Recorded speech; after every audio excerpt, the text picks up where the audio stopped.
Halo, coba deh, pernah nggak kepikiran instalasi listrik di rumah kita ini udah beneran aman belum ya?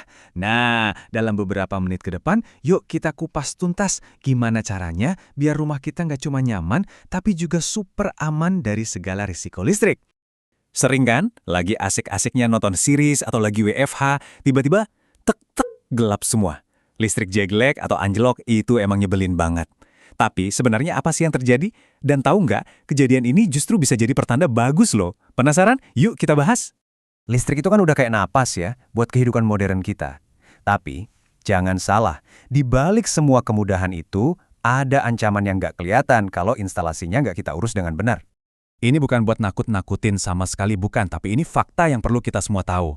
Menurut PUIL, itu loh kitab sucinya instalasi listrik di Indonesia, banyak banget kasus kebakaran itu akarnya dari masalah listrik. Ini nunjukin betapa krusialnya instalasi yang benar dan terawat. Tapi tenang, untungnya rumah kita itu punya penjaganya sendiri. Yuk kita kenalan lebih dekat sama komponen vital di kotak listrik Anda, si MCB. Jadi MCB itu apa sih? Gampangnya, anggap aja dia itu satpam otomatis 24 jam buat rumah kita. Tugasnya penting banget. Begitu dia ngerasa ada yang nggak beres, misalnya arus listrik kegedean atau ada korsleting, dia bakal langsung sigap mutusin aliran listrik. Ini pertahanan pertama kita buat nyelamatin alat elektronik dan, yang paling penting, mencegah kebakaran. Nah, ini dia nih yang sering banget salah kaprah. Banyak yang panik kalau MCB sering jeglek, dikiranya instalasi listriknya rusak parah. Padahal justru kebalikannya. Itu tandanya sistem pengaman kita berfungsi sempurna. Si MCB itu lagi ngasih tahu kita, "Weh, bebannya kebanyakan, kurangin dong." Terus gimana cara kerjanya? Di dalam MCB itu ada semacam lempengan logam kecil yang sensitif banget sama panas. Waktu arus listrik yang lewat itu kegedean, lempengan ini jadi panas, terus sedikit melengkung. Nah, lengkungan kecil inilah yang langsung memicu saklar buat jeglek dan memutusin aliran. Simple tapi efektif banget kan? Oke, selain ada MCB si satpam, ada juga nih surat izin resmi buat instalasi listrik kita yang sering banget dilupain. Namanya SLO. Pernah dengar? Apaan sih itu? Jadi gini, SLO ini bukan cuma anjuran, tapi ini kewajiban hukum loh. Udah diatur di Undang-Undang Ketenagalistrikan. Setiap instalasi listrik yang nyala itu wajib harus punya SLO. Jadi ini soal legalitas dan jaminan keamanan.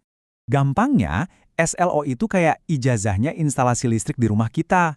Ini bukti resmi kalau seluruh sistem listrik di rumah udah diperiksa, dites, dan dinyatakan aman plus sesuai standar yang berlaku. Jadi udah lulus uji kelayakan gitu. Dan yang asiknya lagi, buat instalasi rumah tinggal kayak kita, SLO ini masa berlakunya lama banget, yaitu 15 tahun. Jadi cuma sekali ngurus di awal, kita dapat rasa aman untuk jangka panjang. Sangat sepadan kan? Nah, ini dia nih poin praktisnya. Selain buat keamanan, SLO itu penting banget buat urusan sama PLN. Mau pasang listrik baru di rumah baru? Atau mau tambah daya karena nambah AC dan perabotan? PLN pasti akan minta SLO.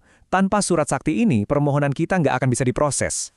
Oke, kita udah paham soal MCB dan SLO. Sekarang pertanyaannya, apa sih yang bisa kita lakuin sehari-hari biar instalasi listrik di rumah itu tetap aman dan awet? Coba ingat 4 hal ini ya. Pertama, semua material wajib berlogo SNI. Ini harga mati, jangan ditawar. Kedua, air itu musuh listrik. Jadi jauhkan stop kontak dari area basah kayak dekat wastafel atau shower. Ketiga, pemasangan kabel harus rapi. Masukin ke dalam pipa biar aman dari gigitan tikus atau lecet. Dan yang keempat, rutin periksa. Panggil ahli sesekali buat ngecek. Ini juga bisa bantu biar MCB nggak keseringan jeglek karena masalah sepele. Jadi ingat ya, fondasinya cuma 2. Selalu pakai material yang ada logo SNI-nya, dan pastikan yang masang itu orang yang ahli, biar hasilnya rapi dan benar. 2 hal ini kunci keamanan jangka panjang. Ujung-ujungnya, pasti muncul pertanyaan paling penting. Jadi, berapa duit nih biayanya? Oke, soal biaya, ada beberapa faktor yang nentuin besar kecilnya total anggaran yang perlu kita siapin. Biaya itu nggak bisa dipukul rata. Beda-beda, tergantung beberapa hal. Misalnya, ini buat bangunan baru atau cuma renovasi, beda ceritanya. Kualitas materialnya mau yang standar atau yang premium. Terus, seberapa jauh narik kabelnya? Makin rumit dan makin banyak titik lampu atau stop kontaknya, ya tentu biayanya makin nambah. Biar ada gambaran kasar, ini kira-kira estimasi biayanya per titik ya. Pasang satu titik lampu itu bisa sekitar 75.000 sampai 120.000. Stop kontak sedikit di atasnya. Nah, perhatiin deh, buat AC atau pemanas air harganya jauh lebih mahal kan? Itu karena mereka butuh jalur kabel khusus yang lebih tebal dan kuat biar nggak bikin MCB jelek. Tapi, perlu dicatat ya, angka-angka tadi itu cuma perkiraan. Harga di kota Anda bisa aja beda, dan tiap penyedia jasa juga punya tarif sendiri-sendiri. Jadi cara terbaik adalah tanya langsung. Anggap aja ini investasi karena biaya perbaikan kalau sampai korslet atau alat elektronik rusak itu bisa jauh lebih mahal. Seperti yang ditekankan sama standar PUIL, instalasi yang benar dan pengecekan keamanan itu penting banget. Pada akhirnya, ini bukan cuma soal gimana caranya lampu bisa nyala, tapi tentang gimana kita mencegah bahaya dan melindungi aset kita yang paling berharga, rumah dan keluarga. Nah, sebagai penutup, saya mau ninggalin satu pertanyaan buat direnungkan.